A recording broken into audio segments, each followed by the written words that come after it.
Il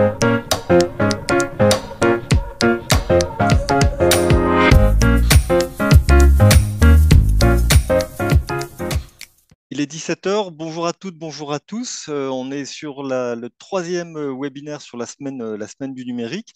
On va accueillir Céline du Crédit Agricole et, pardon, j'ai oublié votre prénom, monsieur. Thomas. Thomas, Thomas, Céline pardon. et Thomas donc du Crédit Agricole et Pascal donc de la Chambre de métier à Dijon. Donc, on vous accueille sur ce webinaire sur la cybersécurité et le paiement en ligne. Donc, c'est un sujet qui est évidemment et éminemment important aujourd'hui. Juste pour vous rappeler quelques consignes d'usage par rapport au fonctionnement de ce webinaire. Donc, comme on le disait tout à l'heure, en fait, il y a pas, vous ne pouvez pas interagir avec nous.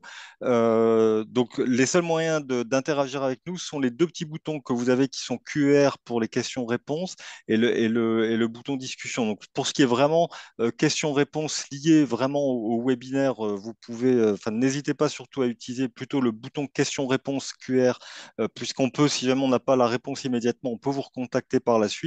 Et le discussion, tout ça, c'est pour dire comment Pascal est beau aujourd'hui. Donc, juste pour vous rappeler le fonctionnement donc, de la Chambre, hein, on est donc une équipe qui est régionale, qui interagit sur l'intégralité des départements de Bourgogne-Franche-Comté. Globalement, on a un conseiller par département. On partage évidemment les connaissances sur l'intégralité de nos sujets. Voilà, et si jamais on n'a pas la réponse dans un département, on va la chercher ailleurs. Le but du jeu, c'est d'amener évidemment à nos entreprises les réponses à leurs problématiques. Voilà. Alors, avant qu'on attaque la présentation, on va vous mettre un petit peu, on va vous soumettre un petit peu à contribution. On va vous faire passer deux sondages. Le premier, c'est par rapport à vos activités. Merci de nous répondre dans quel secteur d'activité vous êtes. Voilà, on va laisser quelques petites minutes pour que vous puissiez nous répondre.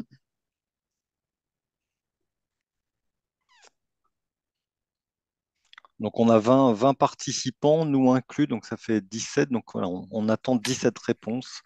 On ne bougera pas tant qu'on n'aura pas les 17. On en a 13, Ah, 14, ça monte.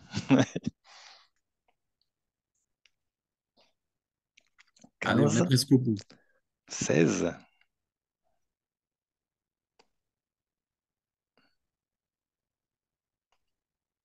Allez, on va Ouais, dire qu'on est bon, hein. ouais, on est bien, on a 16 participants.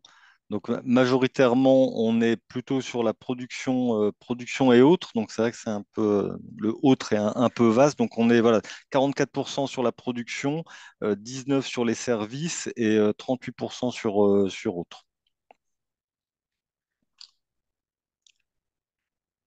Voilà. Et puis, le deuxième, c'est par rapport au sujet qui va nous intéresser. Alors, hop, voilà.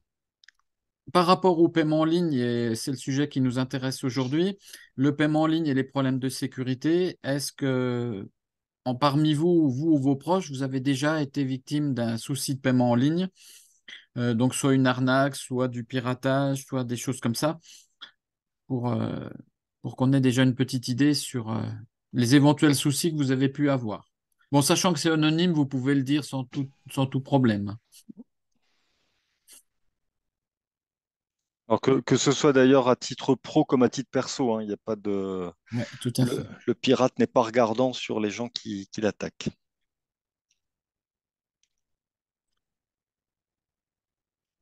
Ah ouais, on est quasi à la moitié, hein. Ah ouais, ouais, c'est moite-moite. Ouais. Ah, le, le 17e vient de faire basculer. Ouais. Donc, grosso modo, 40% oui et 60% non. Donc, ça veut dire que le sujet, il est quand même important et il interpelle par rapport à cette problématique. Voilà, donc pour compléter ce que disait David à l'instant, on va passer la main donc à Thomas Massot et puis à Céline Ziedzielska. J'ai presque réussi. J'ai moins l'habitude que Thomas, mais bon, on y arrive. Parfait. On a Belle prononciation. t'as les félicitations du jury, t'as vu, c'est bien. Ouais, merci. Exactement. Moi, je le referai une deuxième fois tout à l'heure, À la fin. à la fin. Voilà, donc on va vous laisser donc partager l'écran. Oui, on est en train de se mettre en Oui, il place. n'y a pas de Ok. souci. Donc, on se donne à peu près ce qu'on a échangé tout à l'heure. On est à peu près dans un format de 45 minutes, une petite heure à peu près. Hein, donc, entre la présentation et puis on a déjà quelques petites questions et quelques petites sollicitations qu'on soumettra au fur et à mesure, David et moi. Oui, bien sûr, hein, le principe, c'est que ça soit un échange et que ça soit vivant, donc n'hésitez pas à poser les questions au fil de l'eau. Nous, on n'hésitera pas avec David, hein. Ouais, bah, avec plaisir. Est-ce que est-ce que vous voyez l'écran? Alors, je Oui, pense qu'on voit on voit PowerPoint, mais on voit pas la présentation. Si vous avez appuyé sur le bouton présentation, on voit pas le bouton présentation. Ou alors vous laissez comme ça, un diaporama, lancer le ouais, diaporama en ou fait, quelque chose comme ça. on voit la présentation, on voit le diaporama en mode conception, si vous voulez, pas en mode Ah, affichage. d'accord. Ok, Bon, ben, je recommence. on recommence. Ouais. Ouais, ouais. Bon, David, tu coupes l'enregistrement et on recommence. Non, on peut Voilà, plus. on l'a Ouais, refait. c'est top. Impec, Nickel. super. C'est bon. Merci. On est entre nous, pas de souci. Donc oui, donc on est déjà très heureux bah, de participer à ce webinaire. On va vous présenter bah, effectivement la digitalisation et la sécurisation des moyens de paiement. Dans l'idée, si tu peux passer à la slide suivante. Donc, Vous, vous avez coupé la diapo, hop, allez. Ouais, Ah, désolé, hein. On n'est pas habitué à Zoom, hein. pas de problème. Pas grave, pas grave. Voilà. Donc du coup, bah, je vais commencer par me présenter. Donc Thomas Massot, moi je suis chargé de développement sur le département de Lyon, sur le marché des professionnels. Donc j'interviens auprès de tous les conseillers pros du département. Et donc Céline, et donc moi, je suis Céline Zietzalka, euh, conseiller en développement des flux. J'interviens sur toute l'activité des professionnels, des agriculteurs, des associations, également des entreprises sur toute la région de Lyon. Et j'interviens sur trois sujets, la monétique, le e-commerce et les moyens de paiement aux entreprises. du coup, au sommaire, bon, il y a le 1, je ne sais pas où il est, mais on va déjà établir une cartographie des moyens de paiement existants et au final, ce qui est possible de faire avec chacun de ces moyens de paiement. Ensuite, on va voir les évolutions des comportements en faveur du digital. C'est quand même un point important parce qu'on constate qu'il y a quand même de fortes évolutions. Les solutions de paiement mises à disposition liées à au digital. Les risques de fraude, donc là, c'est surtout, on va essayer de donner un petit peu de cas pratique par rapport à ça, et notamment par rapport à notre vécu en agence, qui n'est pas si vieux au final. Et puis bon, on est quand même en lien quotidien avec les conseillers, donc on a quelques cas, quelques exemples à vous illustrer. Et puis, les techniques permettant de s'en prémunir, évidemment, il y a quelques petits conseils qu'on peut donner sur ce pavé-là. Alors Thomas, désolé de vous interrompre, mais on a eu juste avant un webinaire sur les bases de la cybersécurité où, Voilà, entre guillemets, volontairement, on n'a pas abordé trop ces questions liées à la cybersécurité et au paiement. Hein, c'était d'accord. nos amis gendarmes qui sont intervenus sur d'autres aspects, mais on n'a pas voulu faire du doublon avec votre intervention. Parfait. Donc, on a déjà un public presque averti. Du coup, au niveau de la cartographie, bon, on va commencer par les basiques. Au final, un professionnel a l'obligation d'accepter le paiement en espèces dans la limite d'une somme de 1 000 euros par un particulier ou un professionnel. Donc, qu'on soit en B2B ou en B2C, on a cette obligation, c'est légal. Au niveau des paiements par chèque ou par carte, effectivement, le commerçant ou l'entreprise peut, si toutefois c'est affiché au sein de son entreprise, refuser les paiements en carte ou en chèque, à l'exception des adhérents des centres de gestion. Eux, ils ont l'obligation au final d'accepter ces moyens de paiement. C'est quand même une note importante. Alors, suite au Covid-19, il y a eu quelques aménagements par rapport à cette loi. Le commerçant a seul le droit de demander au client de faire la pointe, de payer à une caisse réservée ou automatique, et de poser les pièces oubliées sur le comptoir plutôt que les donner de la main à la main. Donc ça, c'est suite au Covid où on a eu ça. Ça, c'est une question qu'on a souvent par nos commerçants. Alors, je ne sais pas si ça a déjà été abordé ou pas, mais quelqu'un qui souhaite vous payer en pièces, s'il y a plus de 50 pièces, vous pouvez refuser. Alors, on a tous entendu parler de l'histoire où on va payer sa baguette en pièces de 1 centime. Ça Les peut impôts. exister. Les impôts. Ouais, les impôts, voilà. Bon, ils sont pas trop commerçants, mais bon. Ensuite, les conditions quand on accepte les règlements par chèque. On peut exiger une pièce d'identité, quel que soit le montant. Alors, pièce d'identité, permis de conduire ou passeport. Tout est accepté dans la mesure où dessus, il y a une référence qui fait rappel à l'identité de la personne. Les conditions qu'un professionnel peut imposer pour les paiements par carte, il peut imposer d'avoir un paiement minimum, un montant minimum de paiement. Ça se fait, tout en sachant que de nombreux établissements bancaires aujourd'hui ont supprimé les commissions fixes sur les paiements. C'est un taux qui sera le même que le paiement soit de 1 euro ou de 1 000 euros. Donc ça là-dessus, c'est juste qu'il faut l'afficher tout simplement.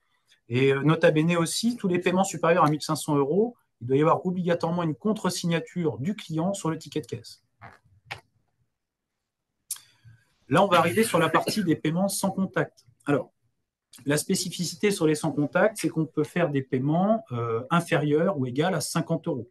Dès que ça va dépasser, l'opération va dépasser ce montant, vous ne pourrez pas réaliser l'opération. On a droit en fonction des établissements bancaires, on peut faire plusieurs paiements par jour en sans contact.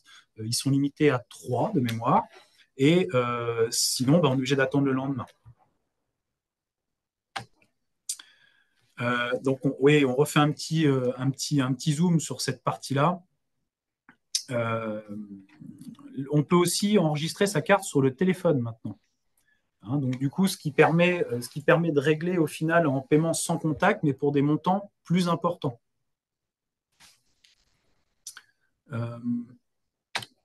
Alors, on fait un zoom sur cette partie-là de façon rapide, notamment par rapport à l'évolution des moyens de paiement. Ce graphique est quand même assez intéressant parce qu'on constate, il y a effectivement un volume de prélèvement qui est très conséquent, mais on constate aussi que les chèques diminuent fortement, et on en connaît tous les raisons, parce que c'est quand même un moyen de paiement qui est susceptible d'être lié à plusieurs fraudes, soit des chèques qui est volé, soit des chèques sans provision aussi.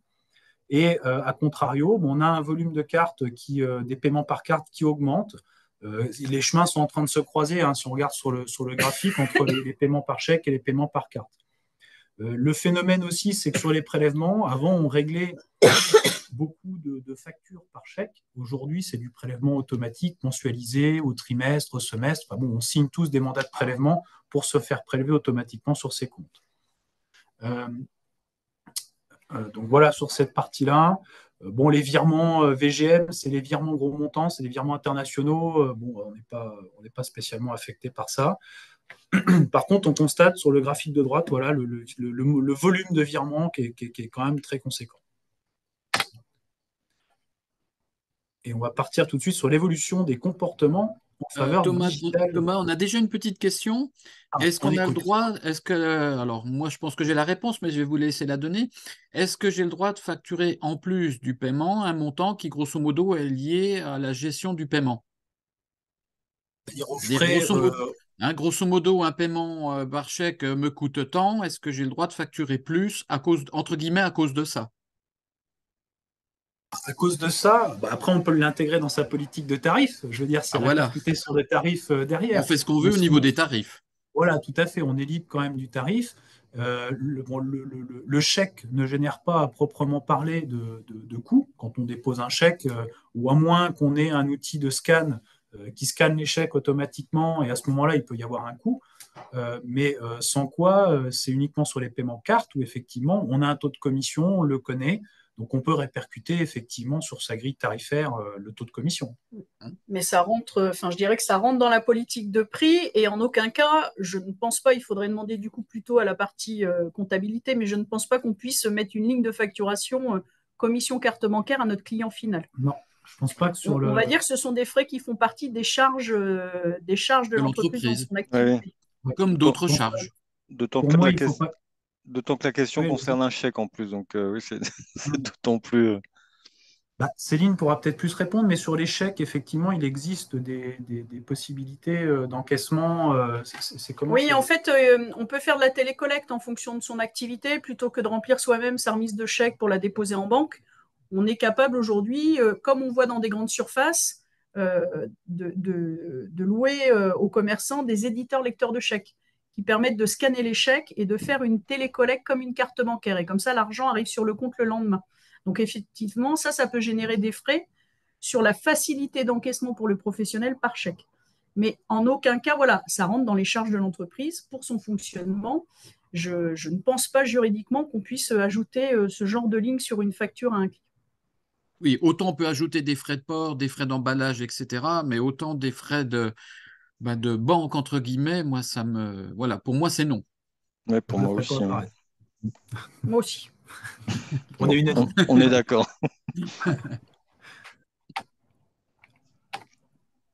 Alors, l'évolution donc, des comportements bancaires en faveur de la digitalisation des moyens de paiement. Aujourd'hui, on a 41% des entreprises en croissance qui reconnaissent la contribution du digital dans leur croissance. 48% considèrent que le digital a même amélioré la relation client. Moi, je pense que c'est aussi une question de rapidité d'encaissement et du coup de rapidité d'exécution du commerce. 13% des entreprises réalisent plus de 25% de leur chiffre d'affaires en ligne, contre 6% l'an dernier. Ça, c'est quelque chose qui est très important parce qu'effectivement, avec le développement de la digitalisation des moyens de paiement, ça permet aussi de faire du commerce en ligne. Et aujourd'hui, voilà, les gens achètent de plus en plus sur Internet. On a C'est eu des un données fort développement. 2021, ça, hein. Oui. Ouais, oui. On a eu un Alors, oui, fort développement aussi suite au Covid, hein. Ah oui, ouais. Oui. On a vu une évolution forte suite à la période Covid, notamment click and collect, etc., avec des solutions de paiement adaptées en digital. Ça veut dire que sur 2022, on est au minimum à ce chiffre-là, voire peut-être même un petit peu plus. je pense, oui. Ouais. Je pense qu'il y a plus une valeur exponentielle qu'une croissance Oui, progressive. rectiligne ou ouais. Oui. Alors, je ne pense Et pas qu'on ait pris de 25% entre 2021 et 2022, mais au moins 15%, je pense que c'est sûr. Hmm. ça peut être énorme. Mm. 50% des entreprises considèrent que le digital est un moyen de garantir ou sauvegarder l'activité. Je prends un très vieux exemple qu'on connaît, mais par exemple, les Trois Suisses, enfin, les Trois Suisses comme la Redoute étaient quelque chose de très phare il y a des dizaines d'années. La Redoute est allée sur Internet et la marketplace. Les Trois Suisses n'ont pas voulu y aller et rester en catalogue. On ne parle plus des Trois Suisses aujourd'hui. Hmm. C'est comme, je crois que c'était Kodak. Kodak n'a jamais voulu Oui. sortir Mm. de l'impression photo papier. Mm. Et du coup, ils ont perdu le marché alors qu'ils étaient très forts à l'époque. Je crois il faut savoir suivre aussi le mouvement et les évolutions qu'on a à notre disposition. On ne peut pas se passer d'Internet et du digital. Alors, d'autres digitalisations, 43% des entreprises voient la digitalisation comme une opportunité et du coup le mettent en place de manière volontaire. 42% des entreprises le voient comme un passage obligé. Alors la mise en place se fait à reculons, mais la mise en place se fait. Et du coup, 14% des entreprises aujourd'hui voient toujours la digitalisation comme une menace et ne mènent aucune action. Oui, donc c'est 14% d'entreprises c'est 14% d'entreprises qui rejoindront les trois Suisses, quoi, et Kodak. Très certainement. Non, mais c'est vrai que c'est important de se dire Oui, que bien sûr. voilà, effectivement, ça arrive, mais il y a toujours des gens, et ils ont le droit, hein, mais du coup, ça peut avoir aussi des conséquences. Et puis pour un petit zoom e-commerce, donc évidemment sur des données 2021, 129 milliards d'euros ont été dépensés sur Internet par les Français en 2021, et ça a provoqué une hausse de 15,1%. Et le nombre de sites e-commerce a progressé de 11% en un an. Et aujourd'hui, on a quand même 3/4 de la population en France qui achète sur Internet. Est-ce qu'on Donc sait ça, le c'est taux à important. peu près d'entreprises qui ont des sites de vente en ligne à peu près? Est-ce que vous avez un ratio, vous, de votre côté? À peu près? Non, J'ai j'ai pas cette idée. j'ai pas la donnée là tout de suite en tête. par expérience, en fait, ça va dépendre des secteurs d'activité. Si on prend D'activité, l'entreprise, ouais. ouais, c'est ça. Si on prend l'entreprise au sens large, non, j'ai pas la donnée. Je vous dirais une bêtise. Oui, oui. Alors, pour la digitalisation donc, des moyens de paiement, ça reste quand même toujours une solution d'avenir, hein. Il n'est pas trop tard pour ceux qui ne sont pas encore mis. Aujourd'hui, les avantages donc, de digitaliser les moyens de paiement, c'est de vendre 24 heures sur 24, 7 jours sur 7. Alors, il faut aussi pouvoir adapter son activité à se dire qu'on a une boutique ouverte 24 heures sur 24, 7 jours sur 7. Hein. Il y a un vrai sujet parce que, moi, à titre privé, si j'achète sur Internet, je vais avoir tout de suite un mail de prise en compte de ma demande et puis j'attends tout de suite le mail de mise en livraison. Par contre, si j'ai envie d'aller acheter quelque chose dans une boutique, je suis capable d'attendre quelques jours et de prendre ma voiture et d'aller à la boutique, alors que je suis la même personne. Enfin, voilà, il y a vraiment deux modes. C'est pas les mêmes attentes. Oui, c'est pas les mêmes attentes. Donc, on accroît sa visibilité sur Internet, on augmente son chiffre d'affaires puisqu'on accède, on est exposé à tout le monde en fait, hein, contrairement à une boutique physique où il faut se déplacer pour y aller. Là, n'importe qui de chez lui peut accéder à mon commerce. On communique, on fidélise sa clientèle et puis du coup, on peut capter de nouveaux clients. C'est un nouveau canal de distribution, diversification de l'activité. Donc, comme je le disais, on étend sa zone de chalandise également. Mais il faut savoir s'organiser aussi autour. C'est un deuxième métier, c'est un sous-métier de vendre sur Internet. Alors, voilà, des solutions pour être visible et pour vendre sur Internet. Donc, premier élément de visibilité, les réseaux sociaux. Google My Business, très important. Beaucoup de gens l'utilisent. Il y a les avis Google après derrière qui sont déposés. Enfin voilà, ça c'est très important, permet d'être visuel. Et puis du coup, pour pouvoir encaisser, si on n'est pas du coup sur un site marchand, on a la possibilité, on vous le présentera tout à l'heure, d'envoyer un lien de paiement par SMS ou par mail à distance de manière sécurisée. Et le client va régler par carte bancaire. Donc, 61% des entreprises ont une page pro dans ce sens. Deuxième solution, avoir un site vitrine, mais qui ne fait pas de commerce toujours. Aujourd'hui, 63% ont un site vitrine. Et effectivement, si on veut aussi régler à distance, ce système de paiement par lien.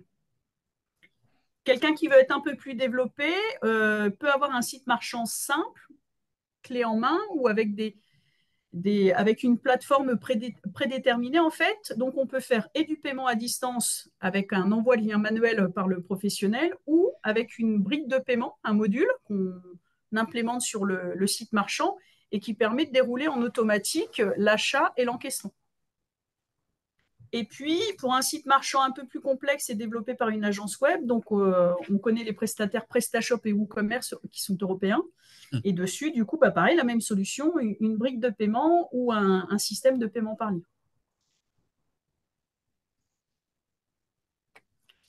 Alors, Up to Pay par lien. Donc, en fait, pour vous expliquer, voilà, ça c'est en fait, en tant que commerçant ou artisan, avec un outil qui est une page sur Internet, un identifiant et un mot de passe donc délivré par la banque, je peux envoyer un lien de paiement à mon client par SMS ou par mail. Je n'ai juste à inscrire que le montant, la référence de la commande, le nom de mon client et son numéro de portable ou son adresse mail. Je clique sur valider, mon client reçoit à l'instant le mail du coup ou le SMS et il n'a plus qu'à cliquer sur le lien et ça ouvre une page de paiement comme sur Internet, l'écran qu'on peut voir à l'écran. Et du coup, c'est comme un achat sur Internet, je rentre mes numéros de carte, date de fin de validité, le trigramme, et puis j'ai la sécurité de la banque qui revient par le Securipass.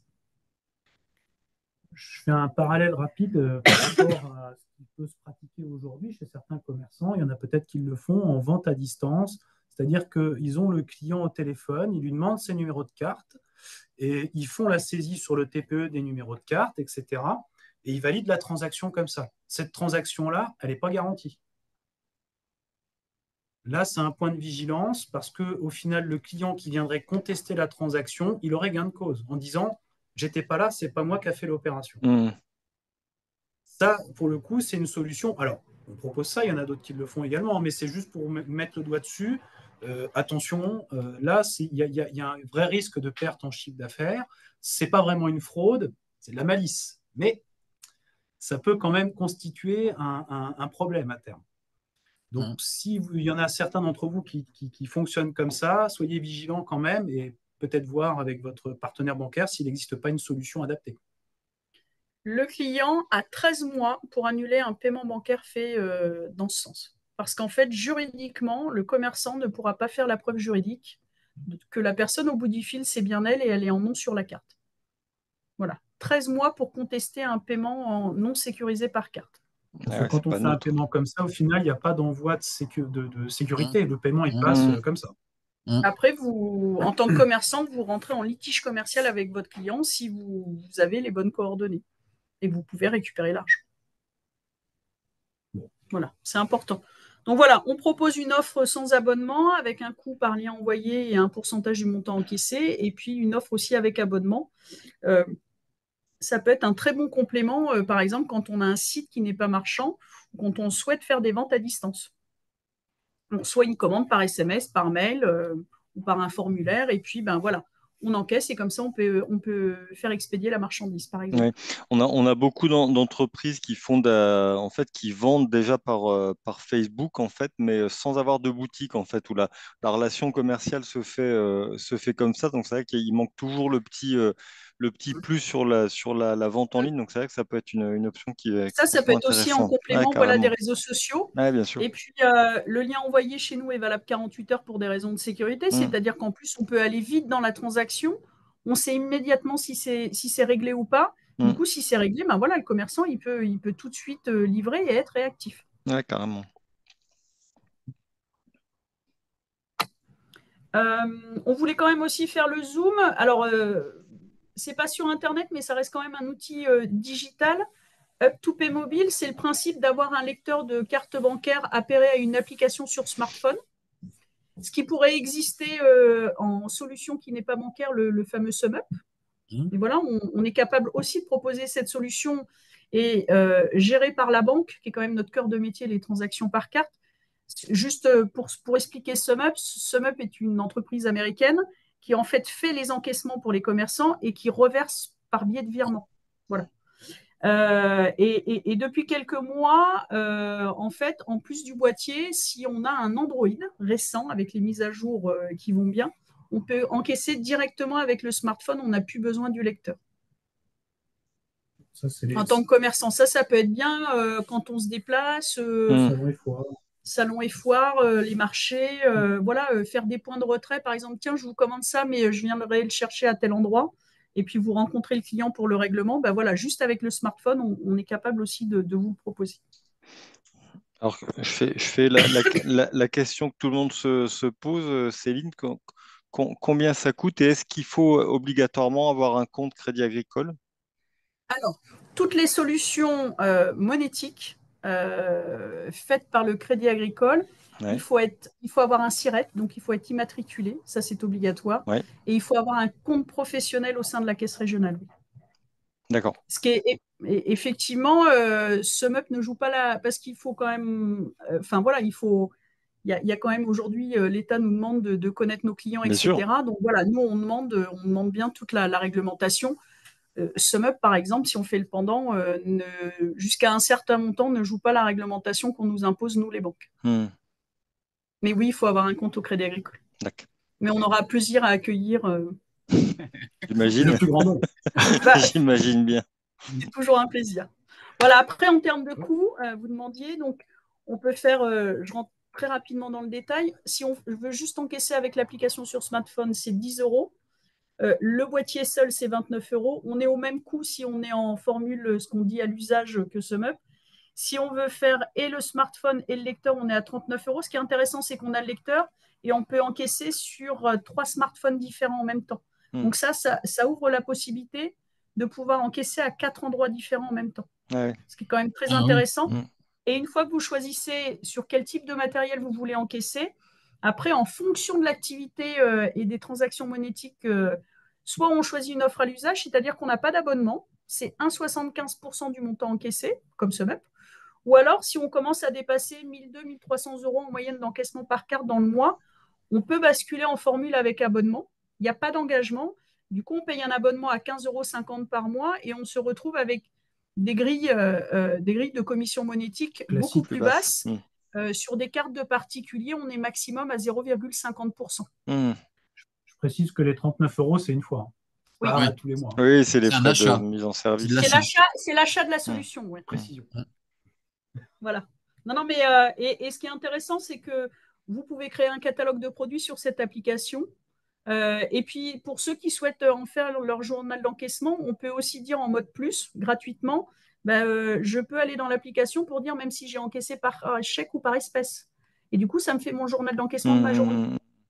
Par Et contre, ça, on n'est c'est que aux sur, normes où on n'est que Oui. sur Android, a priori, d'après. Alors, Ouais. pour le faire juste avec le smartphone, si on prend le lecteur, on peut faire sur tout téléphone. Sur Apple. Apple, D'accord. ça marche aussi. Mais l'encaissement en direct par carte bancaire juste avec le smartphone en sans contact, ça ne marche qu'avec Android parce qu'on vient de le sortir. Et comme à chaque fois, Apple met toujours un peu de temps avant d'accepter que les banques rentrent à leur Oui. place ou alors demandent un gros chèque ou alors ils font leur solution à eux. Voilà. Alors, Donc, on a une mais question. si j'ai un lecteur, je peux encaisser avec un iPhone. D'accord. Ça, On a une question, mais je pense qu'indirectement, on a répondu à la question, puisqu'il faut avoir un SIRET. Ça veut dire qu'une assoce peut aussi disposer de ce système-là. Oui. Tout à fait. Et pour une association qui ne serait pas sirénée, aujourd'hui, l'obligation de l'État, c'est j'ai des salariés dans mon association où je reçois des subventions, m'oblige à être siréné. Hum, Si, par exemple, l'association n'est pas sirénée, mais a ce type de besoin, il y a le site internet, c'est mon compte asso, Mon je compte crois, asso, ouais. Ah .gouv, oui, tout à fait, oui. qui permet de siréner une association. Ça prend entre 1 et 7 jours. Tout se fait sur Internet et l'association reçoit dans ces quelques jours le sirène et nous, comme ça, on peut l'immatriculer dans la base de données. Ça se fait très rapidement. Il faut juste l'anticiper de quelques jours par rapport à la manifestation ou le besoin. Hum. Du coup, on parlait des solutions liées à Internet ou autres. Enfin bon, là, pas que. Au final, c'est paiement en 3 fois, en plusieurs fois, puisque c'est 2, 3 ou 4 fois par carte bancaire. Donc ça, c'est pareil, c'est une solution d'encaissement qui peut être pratiquée chez des commerçants type garage, où il y a des fois des montants qui sont peut-être un peu plus conséquents et qui permettent d'étaler le paiement pour le client, ce qui garantit aussi le paiement. Parce que recevoir un chèque d'un client dont on ne sait pas l'issue, si le chèque va passer ou ne va pas passer, là, pour le coup, on a une garantie qui est offerte. Alors, ce n'est pas vraiment de la fraude, mais c'est une garantie de paiement à la clé. Donc ça, c'est pareil, toutes les banques proposent à peu près ce genre de fonction. Il faut juste se rapprocher de son établissement bancaire. Et s'ils ne le proposent pas, nous, on le fait. Et c'est quelque chose, on reste quand même dans la digitalisation parce qu'on a aussi cette solution sous forme de module pour mettre sur un site marchand. Donc c'est complet. Et le module s'adapte à tout type de site ou il y a tu des me l'as enlevé. contraintes? Alors, Oui. il y a en fait, c'est comme notre brique de paiement dont je parlais tout à l'heure. En fait, soit vous avez des sites, par exemple, je prends Shopify qui est américain, pas du tout la même réglementation. En fait, c'est quelque chose où on va louer le site. Donc, Shopify peut d'autorité dire ça me convient pas, je vous coupe pendant 15 jours. Et en fait, leur truc est très cloisonné. Donc, c'est eux qui décident un peu des modules qu'ils mettent à disposition de leurs clients. On n'est pas compatible et en plus, on a un conflit d'intérêts sur le 3D Secure, justement les règlements, la garantie des règlements par carte bancaire. Si vous passez par exemple par PrestaShop ou WooCommerce, c'est des choses qui sont, on dit open source, c'est-à-dire qu'en fait, on part par exemple, une page PowerPoint blanche et j'ajoute les modules que j'ai envie. Je veux une brique de paiement, je vais dans ma banque et je choisis celle que je veux. Je veux un système de livraison, je choisis réellement celui que je veux et je le mets dedans. Et je suis propriétaire de mon site. Ça peut coûter plus cher au départ, mais par contre, j'ai la propriété et effectivement, je suis plus ouvert à la discussion. Après, nous, quand on vient nous interroger, du coup, on peut voir avec les... Alors, soit c'est des choses simples qu'on connaît, sinon on échange avec les webmasters et eux savent toujours sur la structure si ça devient compatible ou pas.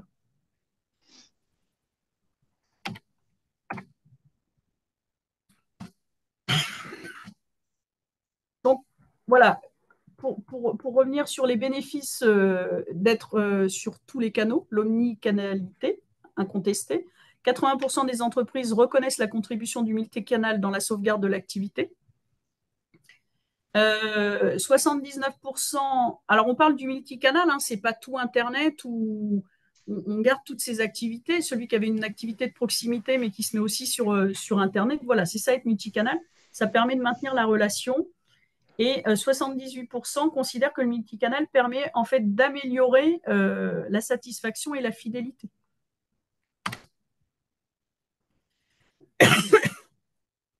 Voilà, boutique en ligne, boutique physique, nécessité et complémentarité. Il est 8 heures du matin. Pourquoi le soir? Inès voit ses macarons préférés sur la page Facebook de la boutique de Salomé qui se trouve près de son travail. 10 heures, lors de sa pause bureau, elle commande donc les macarons et paye avec ce fameux lien de paiement par SMS. Et demande donc un retrait en click and collect. Ce qu'on a eu beaucoup, par exemple, à l'époque du Covid, quand il a fallu tout fermer, si les gens n'étaient pas présents, on n'avait pas le droit de prendre la voiture juste pour les promener pour voir quelle boutique était ouverte, quoi. Midi et demi, Inès se rend dans la boutique pour récupérer son achat alors qu'elle l'a déjà réglé le matin. À midi 45, elle jette un œil dans la boutique et voit une spécialité locale qui l'intéresse. 13 heures, plus disponible, elle propose de la commander et de lui envoyer par domicile. Donc elle paye sur le TPE. Programme de fidélité qui peut exister donc sur les TPE, qui permet un peu de digitaliser les programmes de fidélité de nos commerçants. On est capable aussi de proposer ce genre de solutions. Et donc à 21 heures, Inès partage son avis sur la boutique de Salomé sur les réseaux sociaux. Et elle est enchantée, j'imagine. Elle a mangé des macarons fabuleux. Ouais. Non, mais ça peut déclencher aussi des achats coup de cœur, en fait, comme sur Internet. Et du coup, vu que c'est facile d'accès, de règlement et de récupérer sans se prendre la tête, ça développe ou ça peut augmenter aussi un panier moyen d'achat. Ça déclenche d'autres achats. Donc, du coup, c'est vrai que toutes ces solutions-là, au final, c'est pas anodin. Ça permet d'éviter aussi la digitalisation. Ça limite quand même les fraudes au final.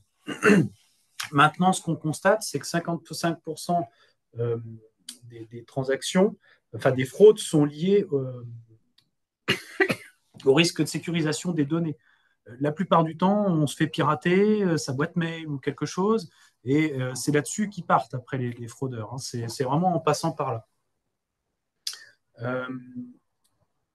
49, oui, les freins de mise en place de persistance. Oui, voilà.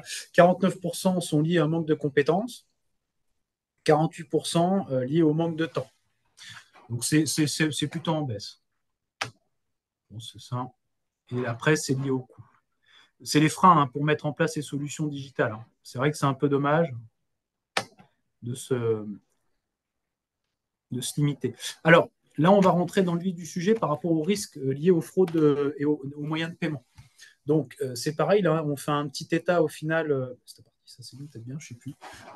Un petit état de la fraude aux moyens de paiement, les volumes dans un premier temps. C'est vrai que les cartes aujourd'hui constituent le plus gros volume des transactions. On a 95% des transactions, si on parle en volume, qui sont réalisées par carte. Pour le coup, c'est vrai que c'est là-dessus qu'on constate qu'il y a le plus grand nombre de fraudes. Parce que c'est le moyen le plus utilisé aussi. C'est le moyen le plus utilisé. Oui, c'est pas qu'il est moins sécurisé, c'est pas qu'il est pas forcément sécurisé, c'est que c'est le plus gros volume. Ouais. Puis tout le monde a une carte aujourd'hui. Bien sûr. Donc forcément, c'est là que ça représente le plus. Par contre, là où, si on regarde sur les montants les plus conséquents, c'est des fraudes qui sont réalisées par chèque. Quand on dit fraude par chèque, c'est souvent lié à un chéquier volé ou sinon d'usurpation d'identité ou ce genre de choses. Ça peut se voir aussi. On ne va pas s'étendre sur les chiffres, mais c'est pour donner un peu de constat par rapport à ça. Voilà, les typologies en fait de fraude par rapport aux moyens de paiement, ce que tu disais Thomas, les chèques, ce sont souvent des faux chèques, volés ou perdus avec des fausses signatures. Un chèque falsifié, altération volontaire, par exemple, on peut aller récupérer, enfin, c'est déjà arrivé de par expérience d'avoir travaillé dans le réseau, mais des gens récupéraient des chèques dans des boîtes aux lettres et changeaient l'ordre pour l'encaisser sur leur compte. Il y en a beaucoup, qui s'appellent trésor public. Alors, il y avait eu une grosse fraude qui avait été organisée par des Bretons, je crois. Ils s'étaient mis une adresse postale pas très loin de mon trésor public, justement, et ils s'étaient fait envoyer un tas de chèques chez eux. Pour les virements, en fait, c'est souvent de l'escroquerie avec du démarchage par Internet, fraude à l'emploi ou faute dans le cas d'un achat, ou alors des vols de RIB, des piratages des coordonnées bancaires. Et puis pour les cartes, bah, c'est des cartes quand elles sont perdues ou volées, des cartes non parvenues, des cartes falsifiées. Voilà, il faut toujours faire attention quand on insère sa carte dans un distributeur qui n'est pas un petit boîtier. Enfin voilà, une époque. Alors après, il faut être confiant. Du coup, c'est des paiements en fait qui sont faits ensuite souvent à distance, cette fameuse VAD, et donc il n'y a pas la garantie derrière. Donc du coup, il est facile que ce soit pris en charge ensuite par la banque et où les fonds soient récupérés. Alors, sur des cas qu'on a eus récemment, sur les virements par exemple, il arrive très récemment, c'est arrivé qu'un vendeur de voitures s'est fait pirater sa boîte mail et du coup, il devait envoyer une facture à un de ses clients. Donc le pirate s'est connecté, a modifié la facture, a modifié le RIB, a envoyé la facture au client a fait le virement, sauf que l'argent n'est pas arrivé sur le bon compte. Ouais. Donc lui, il est venu en agence, où il a enregistré le RIB sur son espace en ligne, en toute autonomie. Hein. Et du coup, l'argent est parti, sauf que il devait aller chercher la voiture, ou je ne sais plus, une semaine après, ou quelque chose comme ça. L'argent était parti, il n'a pas récupéré. On a pu récemment la boîte mail d'un notaire qui s'est fait pirater. Donc là, c'est des sommes qui sont plus conséquentes. La cliente s'est présentée en agence pour faire le virement. Et sauf que c'est la dame qui est l'administrative. Ah bon, on a pu le rattraper, bien heureusement, mais c'était chaud. Quoi. Ouais. Vraiment... La gendarmerie nous rappelait ce matin, enfin pour aller complètement dans votre sens, nous rappelait ce matin que majoritairement les cas d'arnaque commencent toujours par la boîte mail en fait. Et ce qu'il disait aussi ce matin, cet après-midi, je dis une bêtise, cet après-midi, c'est que arrive maintenant non seulement le phishing par Internet, mais de plus en plus par des répondeurs en fait. En fait, ce sont des vrais appels avec des vrais gens au téléphone qui vous laissent des pseudo-messages et qui invitent évidemment à faire des déclarations qui ne sont pas bonnes, quoi. J'allais y venir, ça va même beaucoup plus loin que ça. Je termine juste sur les virements aussi. Pareil, ils prennent possession de votre boîte mail, ils prennent votre en-tête, ils prennent votre signature, ils envoient un mail à la banque. Merci de faire un virement pour tel fournisseur. Ils mettent un RIB espagnol ou que sais-je, roumain. Et nous, dans notre job, quand on reçoit un mail comme ça, on fait systématiquement un contre-appel auprès du client pour s'assurer que c'est bien le client, même si on le connaît, qui est à l'initiative du mail. On a certains clients qui nous râlent un peu des fois en disant arrêtez de m'appeler. Oui, mais non, c'est une obligation parce qu'il y a eu des précédents. Le paiement par carte, on a eu récemment aussi, c'est pareil, j'attire votre attention là-dessus, peut-être que la gendarmerie l'a fait aussi, ils se font passer pour les conseillers bancaires maintenant. Donc ça veut dire quoi? Ça veut dire qu'on a un numéro qu'appelle, c'est le numéro du conseiller, en plus, attention, il se fait passer pour l'agence, enfin voilà, c'est quelque chose de bien rodé et de bien fait, en disant vous avez été piraté, je vais vous envoyer un code d'activation sur votre Securipass, connectez-vous à votre application, validez le Securipass, sauf que derrière, c'est une transaction. Donc, on valide la transaction avec le fraudeur en ligne, et du coup, la transaction, une fois qu'elle est validée, ça passe, quoi, c'est fait. Hein. Il n'y a plus de moyens. Une fois qu'elle est validée, c'est fini. Hein. Ouais. Nous, on ne peut plus revenir dessus. Hein. Donc, vigilance par rapport à ça. Bon, là, ça touche plutôt le côté privé, mais on en a de plus en plus qui se font avoir, malheureusement. Dans tous les cas, les établissements bancaires, on ne demande jamais ce genre de choses à faire. Ni d'informations confidentielles, ni de valider un Securipass avec un montant de transaction, parce qu'on peut faire, nous, une opération pour s'assurer qu'on a bien la personne derrière, mais ce n'est pas tout à fait par ce biais-là. Donc, soyez vigilants. Par rapport à ça, il y a une recrudescence là, en ce moment par rapport à ça. Je pense que les gendarmes ont dû alerter. Oui. Et les gendarmes nous disaient aussi en fait, quand vous avez un pseudo-appel de votre banque, de surtout rappeler en fait la banque. C'est-à-dire que vous rappelez votre conseiller avec son propre numéro. Avec son propre numéro pour l'avoir vraiment, pour être sûr que ce soit bien lui. Hein. Oui, si ce n'est pas le conseiller dont on a l'habitude. Alors ça arrive des fois que ce soit une personne autre hein, de l'agence qui appelle. Mais bon, c'est quand même mieux d'être plus prudent que pas assez. Ouais. On a une question qui revient souvent. Est-ce qu'il y a un vrai risque de communiquer son RIB en fait? Est-ce qu'un pirate, enfin quelqu'un, peut faire quelque chose avec un RIB? On s'est retrouvé, enfin moi par le passé, c'est pareil, je me suis retrouvé avec des gens qui se retrouvaient abonnés à des trucs de téléphone, par exemple un téléphone, un abonnement téléphonique, parce que le RIB, une pièce d'identité usurpée, Ouais. je pense pas que... Enfin bon, assez rare, hein, je ne l'ai pas vu souvent. Le risque de transmettre son RIB, c'est qu'effectivement les gens fassent des abonnements, des prélèvements en fait. Voilà, c'est Hmm. ça. Après, le prélèvement, il peut être rejeté après coup. D'accord. Ouais, c'est bon, ça va. Si on a 8 semaines après la date d'un prélèvement pour pouvoir le rejeter sans motif. Quel D'accord. qu'il soit. Alors, je parle d'un prélèvement par l'intermédiaire d'un RIB, pas D'un un RIB. prélèvement par l'intermédiaire d'une carte bancaire. Oui, bien sûr. Ouais. Ouais. Ça, quel que soit le prélèvement, même si c'est quelque chose qu'on a l'habitude de payer qui est récurrent, bon là on touche plus à du litige commercial, mais on peut le faire.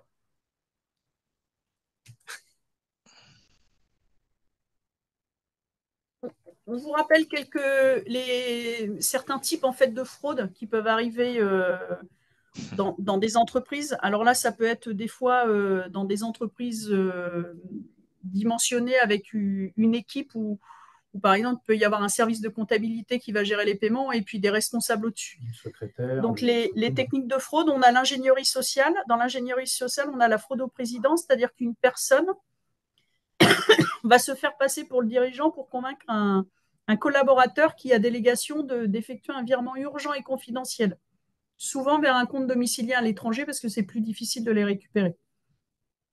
Et puis, souvent, ce qui peut alerter, c'est que l'email évoque un rachat de société, un contrôle fiscal, quelque chose qui met du secret et de l'urgence dans la demande. Pour justement, voilà, ça va flatter la personne, ça va l'intimider pour faire l'opération. Faire très attention à ça. On a aussi la fraude au changement de coordonnées bancaires. Voilà, un fournisseur, un bailleur ou un créancier qui demande un changement de coordonnées bancaires afin de détourner les prochains règlements. Donc ça, c'est hyper important parce que du coup, la finalité, si on fait que rerouter le mail ou qu'on le change tout de suite le RIB sur son espace en ligne, il vaut mieux rappeler son fournisseur. Est-ce que c'est bien vous qui m'avez envoyé cette demande de changement de RIB? Et puis la fraude au test informatique, un petit peu comme Thomas, tu expliquais pour le changement du code Securipass, en fait. Demander l'exécution d'un virement test aussi, vers un compte domicilié à l'étranger. Tiens, envoyez d'abord ce montant-là. Si ça passe, la personne aura toujours récupéré cette partie-là. Très particulier. Donc sur Internet, ça, on va revenir sur ce que disaient sûrement les gendarmes ce matin. Voilà, les fraudes sur Internet, c'est le phishing dans les mails. On récupère, voilà, vous cliquez sur un lien et puis vous vous retrouvez magnifique un courrier ou une page Internet avec les en-têtes habituelles. Votre banque vous demandera jamais de remettre à jour vos codes avec un mail par mail en fait. Moi, j'en reçois régulièrement à titre privé. Alors, quand c'est le Crédit Agricole, déjà, vous regardez l'adresse mail expéditeur. Finalement, quand on va, au début, il y a un nom qui apparaît, mais si on clique dessus, on voit l'adresse dans le détail. Finalement, il y a l'adresse, il y a quand même quelque chose qui n'est pas cohérent par rapport à d'habitude. Et puis, il y a, alors, ils vont peut-être s'améliorer, mais souvent, il y a quand même une ou deux fautes d'orthographe dans le mail. Alors, moi, quand c'est le Crédit Mutuel ou la Banque Postale qui m'envoie ce genre de mail, alors c'est des mails frauduleux, hein. Du coup, je me dis bien que, voilà, la banque ne demandera jamais en direct de changer les données. Il faut toujours aller sur sa banque par son accès direct à soi. Comme ce que vous disiez tout à l'heure, David, ma banque m'a appelé, je n'ai pas reconnu la personne au téléphone, je la rappelle avec les coordonnées que j'ai moi de mon côté. Comme ça permet de vérifier. Les spams, voilà. Les spams, ça, c'est des envois de mails en masse pour essayer de faire des canulars, de l'escroquerie et comme du phishing. Alors, malware, ça, c'est un... Pardon.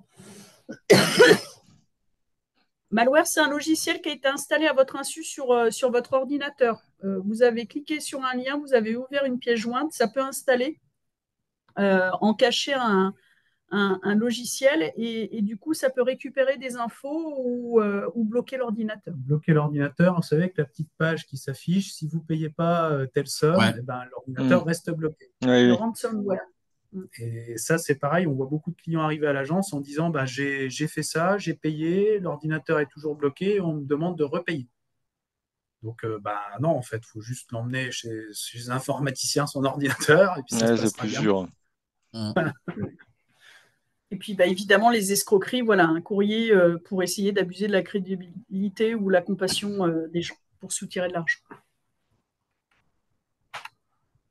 Alors, comment se prémunir de tout ça? Évidemment, la responsabilité, être attentif, bien respecter, enfin, consulter régulièrement les consignes de sécurité communiquées par sa banque, parce que, alors nous, on fait des affichages, mais toutes les banques le font, hein. Quand il y a des campagnes, parce qu'il y a des périodes qui sont plus propices à ces campagnes, quand vous vous connectez sur la page de votre établissement bancaire, souvent il y a un message d'alerte. Enfin, il y a toujours un message d'alerte de toute façon, parce que j'ai envie de dire qu'il n'y a pas vraiment de saisonnalité des fois. Et puis, ce qui est important aussi, c'est que la banque ait les bonnes coordonnées pour pouvoir vous joindre. D'une, c'est important parce que par rapport aux éléments de sécurité qu'on peut vous envoyer pour valider une transaction ou pour vous joindre tout simplement pour, voilà, quand on veut s'assurer de la véracité d'un virement ou d'une demande, qu'on puisse le faire aisément. Et puis, suivez les installations informatiques et accès à distance. Et aussi, alors ça c'est bateau, hein, mais soyez attentifs au relevé de compte. Parce que des fois, on a des clients qui se retrouvent avec des paiements par carte mensualisés, hop, des petits abonnements comme ça. C'est moi, c'est pas moi, j'ai jamais fait ça. Ouais, mais ça fait quand même 4 mois que ça dure. Bon, voilà, il faut être attentif à ça.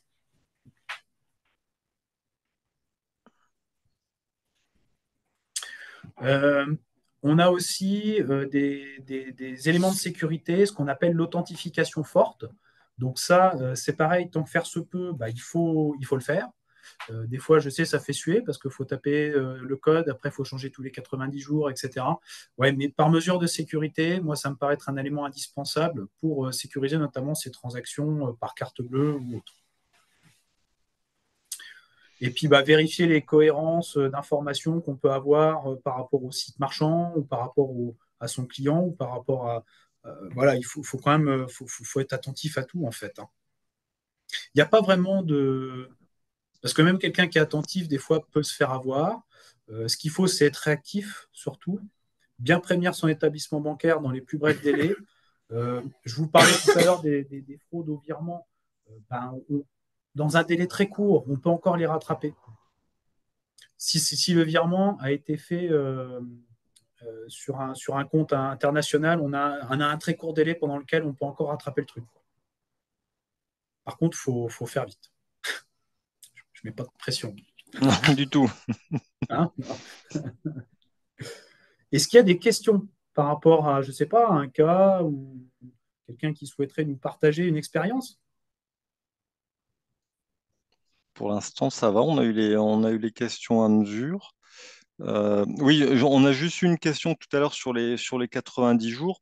C'était une option, on est bien d'accord. Sur ce que vous proposiez sur l'étalement de paiement, c'était sur les Le trois.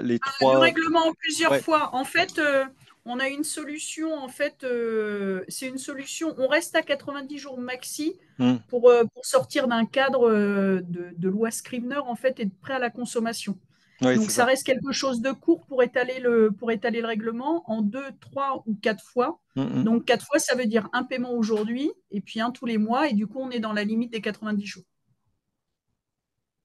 Après, il y a d'autres solutions externes, mais c'est vrai que nous, en interne, on propose cette solution. Top. À la Après, limite, voilà, sur le... quelqu'un qui Oui. fait un site internet, pour revenir à ce qu'on évoquait tout à l'heure, qui souhaite mettre en place des solutions de paiement, le plus simple, c'est de venir vous contacter pour voir comment on met en place tout ça, quoi, au niveau des liens, au niveau des sécurités, etc. Exactement. Moi, par exemple, enfin voilà, quelqu'un qui vient et qui a ces questions-là, je viens moi en rendez-vous client avec le chargé pro, par exemple dans le département de Lyon, et puis du coup, on a le temps de faire un vrai bilan sur toute la partie des flux, la sécurisation, la Hmm. digitalisation, l'encaissement par carte bancaire. En fonction de l'activité, comment je vends, comment j'encaisse et comment mon client est livré en fait. Est-ce qu'il vient en boutique, est-ce qu'il est livré chez lui, etc. Ouais, suivant les activités, suivant comment ils fonctionnent, quoi. Exactement.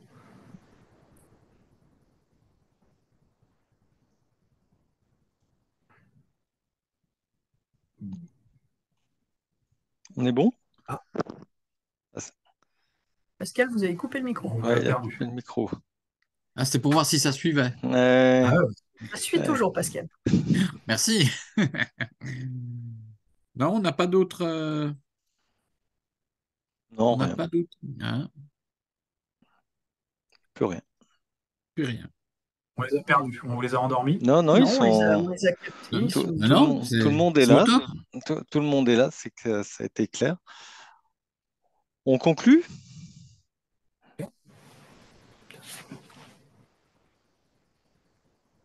Et bah, On va- écoutez, bah, en tout cas, bah, merci pour votre attention. Et puis, on reste à votre disposition. Nous, s'il y a quoi que ce soit, on est joignable. Super. on va reprendre la main pour Ouais, faire des petites allez-y, hein. conclusions. Hein. Alors, nous aussi, on reste Bien. à votre disposition. Alors, juste pour vous rappeler donc, aux entreprises, donc effectivement, alors vous avez vu qu'en fait, dans ces semaines du numérique, on sait s'accompagner de partenaires. Donc, voilà, quand on n'a pas, nous, l'info, on va la chercher pour vous la diffuser. Donc, c'est aussi ce qu'on fait dans les accompagnements. Donc, là où c'est nous qui œuvrons pour le coup, pour vous proposer des diagnostics. Voilà, on sait vous accompagner sur l'intégralité de l'intégralité du sujet numérique, Donc, vous voyez, c'est hyper vaste en fait. On va du diagnostic au RGPD en passant par les réseaux sociaux. Donc, c'est très large. Donc, le bon réflexe à acquérir, c'est quand vous avez une question sur le numérique, vous passez un coup de fil à votre chambre de métier, dont vous allez trouver les coordonnées dès que j'aurai trouvé ou appuyé sur le bouton Juste après. là, juste après. Donc voilà, juste pour vous rappeler, donc on est en cours de recrutement, je pense, sur sur le 25-70. Parce que Euh, David, il fait 3 départements là en je ce suis moment. Spider-Man, moi. Euh, Elastic Man. Donc voilà, donc en gros, on a quelqu'un dans chacun des départements. Alors, on a eu aussi la question. Vous aurez également accès au replay pour ceux qui n'auraient pas pu assister jusqu'au bout. Donc voilà, donc on a aussi les plateformes spécialisées sur nos sujets numériques, que ce soit les tutoriels ou sur les différents webinaires ou actions qu'on mène sur artisanat-bfc/numérique. Justement, petit sondage si ça vous intéresse. Alors, on a été relativement restreint puisque c'était la thématique d'aujourd'hui, mais est-ce que à votre niveau, vous souhaitez éventuellement être accompagné sur cette problématique de paiement en ligne qu'on a abordée à l'instant, voire sur tout autre sujet lié au numérique, hein, ce qu'évoquait David à l'instant? On va avoir un petit peu de travail. Oui, je crois. Enfin, ouais, 4, 5, 6, voilà, ça augmente. Mais c'est tant mieux. C'est tant Ouais. mieux. Donc, on vous recontactera, hein, puisque suite aux inscriptions, on a les adresses mail. Donc, on vous recontactera pour affiner vos éventuelles demandes sur les sujets qu'on évoquait à l'instant. Donc, pour compléter ce que disait David, les accompagnements qu'on peut faire, qui sont de l'individualisé, c'est sur les formats d'une demi-journée ou une journée. Hmm. Tout ça parce qu'on a du financement, pour faire simple, État-région notamment, qui nous permettent de vous accompagner pour l'instant gratuitement sur ces aspects qui touchent au numérique. Ouais. Et on dit tout le temps, enfin, on martèle un peu ce discours, c'est-à-dire qu'on n'est pas, on n'est pas prestataire en fait, c'est-à-dire qu'on accompagne, on va vous donner des pistes, on va vous orienter, mais en aucun cas on est prestataire, donc on ne fait pas à votre place. Voilà. Pas de problème, Sandrine, on s'en va aussi, promis. Eh bien, écoutez, merci Et puis, on Céline a une autre. et Thomas. Ah, qu'est-ce qu'il y a, mon Pascal? Bah, t'as une petite suite après. Hein? T'as encore une petite suite? Non, c'est vrai. Bah oui. Ah, Ah bah, pardon. Oh, voilà. qu'est-ce que tu le connais bien, le PowerPoint que tu as fait, hein? Donc, pour compléter ce qu'on disait tout à l'heure, on est sur toute la semaine liée au numérique, hein. Donc, on est aujourd'hui lundi avec nos 3 webinaires. On enchaînera demain. Le prochain rendez-vous sera demain matin à 9 heures. On fera un petit inventaire sur les réseaux sociaux parce que on connaît tous Facebook, TikTok, etc. Mais il y a pas mal d'autres choses. Donc, on a souhaité faire un petit inventaire, un petit panel des réseaux sociaux. Puis d'autres thématiques. Alors, j'ai plus toute la liste en tête sur l'intelligence artificielle, sur Le le référencement, RGPD, le, le le référencement. référencement, Canva vendredi. Les euh, drones, voilà, si vous les- souhaitez savoir ce qu'on peut faire avec des drones, on a ouais, aussi une petite séance là-dessus. Les extensions sur les indispensables extensions sur WordPress aussi. On sait que WordPress, WooCommerce sont des plateformes qu'on pousse vraiment parce qu'on trouve vraiment que c'est adapté aux entreprises qu'on accompagne. Donc là, il y a Thierry qui fait justement un peu une compile des meilleures extensions à avoir sur WordPress. Donc c'est un sujet qui peut être intéressant. Je crois que c'est demain après-midi si je ne dis pas de bêtises. Ouais, oui, ça doit être ça. Oui. Mm. Voilà, et puis ben, il y a les webinaires, on les retrouvera en replay quand on aura fini la semaine et puis qu'on aura eu un petit peu de travail pour monter tout ça, et puis également des tutos qu'on a mis en ligne pour vous donner des petites pistes plus, on va dire, plus pratiques et sous forme différente pour vous aider là-dessus. Et puis pour terminer, on a une autre action importante, c'est qu'on récompense les entreprises artisanales qui ont mis en place des actions liées au numérique. Donc on a une action qui s'appelle les trophées du numérique. Donc, si parmi vous, il y en a qui ont mis en place des actions, alors j'aime pas trop le terme innovant, hein, parce que ça fait toujours un petit peu pompeux, mais si vous avez mis en place des actions liées au numérique et qui ont permis de faire avancer, de développer vos entreprises, ben on est partant, on est en train de chercher des candidats pour l'ensemble des départements de la région Bourgogne-Franche-Comté. Donc voilà, il y a ce petit trophée qui est en route et qui peut vous permettre d'avoir une petite récompense à la fois financière et médiatique. Et en particulier, pour reprendre la vanne d'Elysée Moon, si tu es dans le département 90 et que tu es innovante, tu m'intéresses parce que il me manque un candidat il manque des candidats sur le 90. Donc, si vous êtes dans le département du territoire de Belfort, je vous attends. Voilà. Ben, on va remercier nos deux animateurs, nos deux Merci intervenants. beaucoup, Céline et Thomas. Merci à Merci. vous. Merci beaucoup. Merci de votre accueil. Voilà. Et le timing, il est pile poil. On a On tenu est une pile heure. dedans. Nickel Voilà. pour l'apéro. Voilà. Parfait. Allez. Bonne Merci soirée. à tous. Bonne Merci, soirée. au revoir. Bonne À soirée. Au bientôt. revoir. Au revoir. Au revoir.